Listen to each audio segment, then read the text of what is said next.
So, radicals and rational exponents. Okay, we talked at the beginning of the unit when we have an exponent about, hey, this is the base, this is the exponent, the whole thing's a power. Radicals have the same type, bless you, some of the same types of things for the names of their parts. When you have a radical, a lot of times there's going to be a little number out here called the index. Now, a lot of times though, you're like, well, wait a minute, there's nothing here sometimes. Okay, so let's make a little note here. When there is no number there, the number there is actually 2. Now that's unusual, because most of the time, if you don't see a number there, we say it's 1. But think about what this is. It's a square root. If you square something, it takes a second power. So if we don't see a little number there sometime, we assume it's 2. The other thing that we can do then is sometimes, especially on these little devices, it's easier to punch it in as an exponent rather than trying to hit a bunch of different buttons with a radical, even though these calculators are pretty slick. We'll show you that as we go here. So when I look at this is a little blurry. I'm going to rewrite it.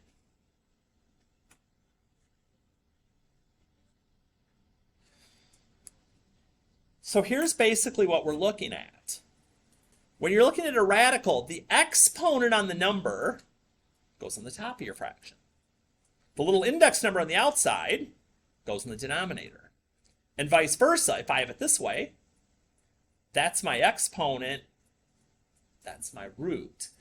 It's one of those things, it seems kind of what at first, and then we do it a few times and you just start rolling and it's like really quick and it's really easy. So here's how we're going to do that. We got lots of examples down here. They go really fast, but we're going to go kind of slow here at the start. So again, if you don't see a little index number out here like you do on all these, there is a 2 there. So I'm just going to write it. And when I'm asked to write it with a fractional exponent, that just means I'm going to take my base, and then it's always exponent on top, index on the bottom. And if I can reduce it, and I can, 8 divided by 2 is 4. That's it. Now, will I always be able to reduce it? No. Here, base, exponent, index. Another hint I give people for trying to remember it is, we talk about exponent and root or exponent and index. Just do them in alphabetical order. Exponent's going to come first every time, so you put it on top. And then the other one goes at the bottom. For exponent over root, it didn't matter that time. Now this one gets a little funky. Hardy, what if there's 2 variables?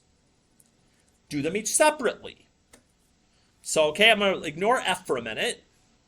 Exponent over root for e. Then I'm going to ignore e.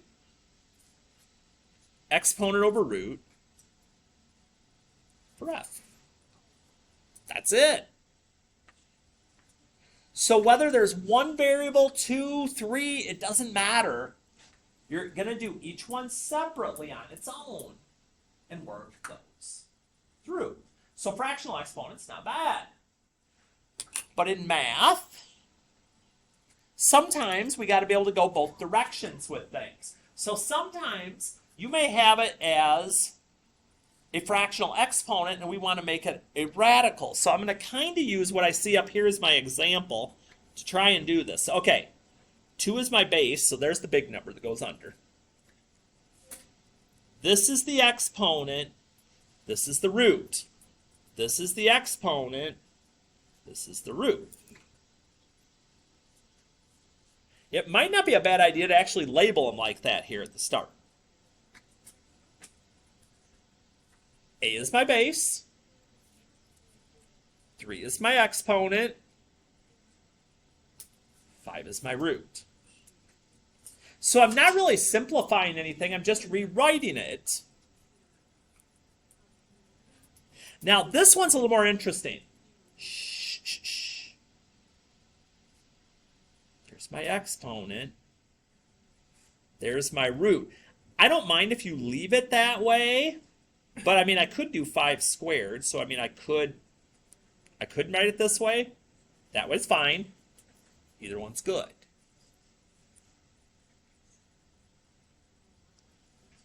Exponent, root.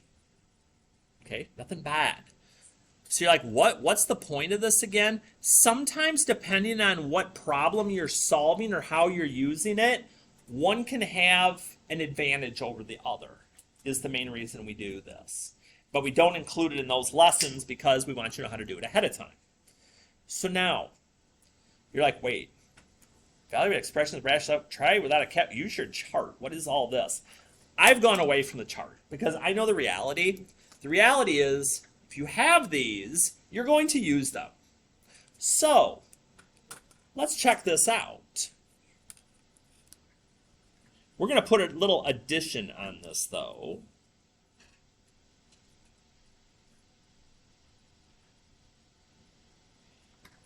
We want exact answers, not decimals.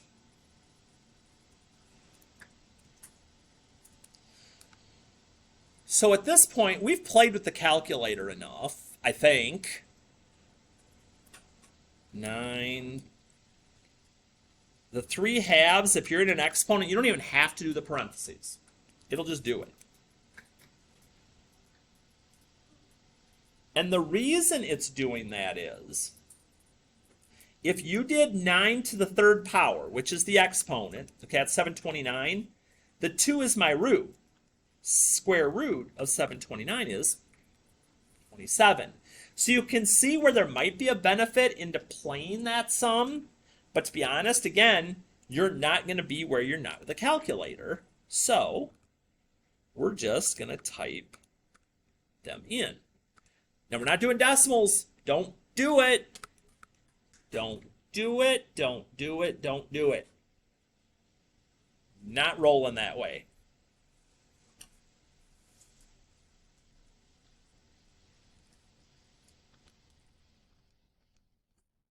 Whoops, I do not need that. Hang on a minute. So, you might possibly be wondering, or maybe you're not at all, I don't know, why are some of these coming out as fractions? Like, what's up with the negative exponent? Again, that makes things flip. So I'm just going to use this as an example. So if I took this, it's negative 1/2, and I flipped it to the denominator, the 1/2 power is the same thing as the square root. And the square root of 4 is 2. So that's why when you see negative exponents, you don't get negative answers. You get fractional answers for the most part when you see those. One more to play. Let the calculator do its dealings.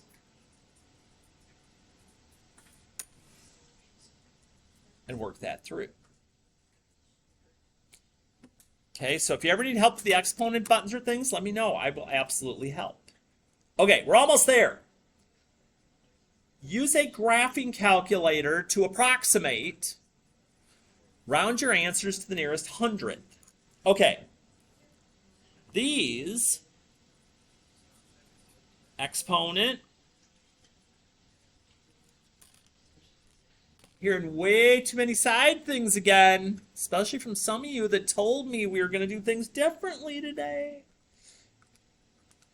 Because if I turn it into an exponent, okay, you can get an answer here. Now, some of you may have calculators that you can get this stuff in easier on. Like, for instance, even with these, I'll show you, but you're going to see it's a lot more button presses.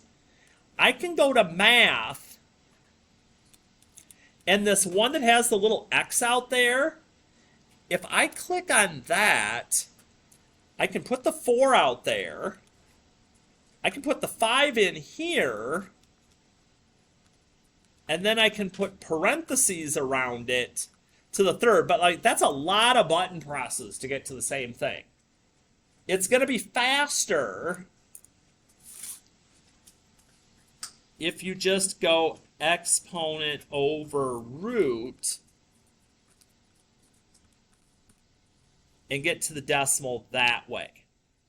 This is the only time we get away with decimals. This is in application problems. And it'll say round answers when we're not looking for exact solutions. Does it matter if the exponent is outside or under the radical? Nope. Not a bit.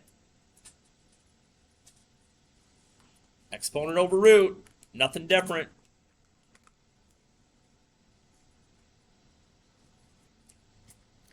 And get to my answer. So the last part kind of brings it all together. It's a little unusual. You're like, ooh, what's going on here? Okay. We'll deal with this first. So we've got 32. I don't see an exponent on 32, so there's a 1 there. So I got 32 to the 1/5. A to the 5 over 5. Exponent over root. B to the 10 over 5. Exponent over root. I let the calculator help me with the number part. And then I just simplify. 5 divided by 5 is 1. 10 divided by 5 is 2. And we get set. Same thing with these.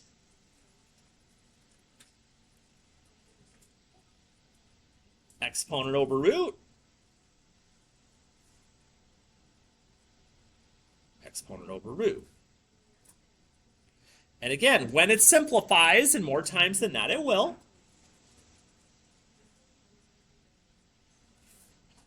we just get them set. We will get into some situations down the road here that you won't always have them go in nice, but for the time being, exponent over root should work out very nicely for all the ones that we're going to do.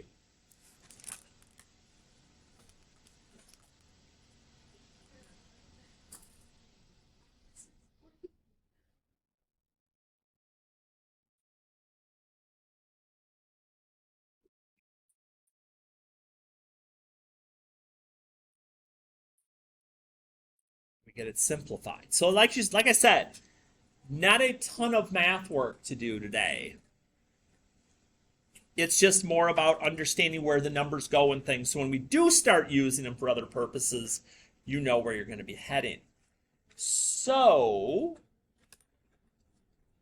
I've moved my practice sheet. Just a moment here. There we go. So, okay. Today we are double-barreled because Hardy was not real smart yesterday. So we're going to start here, if I pull it down, on page 7. Okay, single-sider again. This is where we're trying to make sure we've got the setup and things right. But since I went bonehead yesterday and couldn't remember where my odd-even stuff was, we're going to do a little rewind here. This is what was supposed to happen. It was supposed to be evens yesterday. And then odds today on the exponent review. But like I said, already went bonehead. So now we got to kind of work it back through. Tomorrow, the only addition will be there's going to be a puzzle that kind of goes over some of this stuff.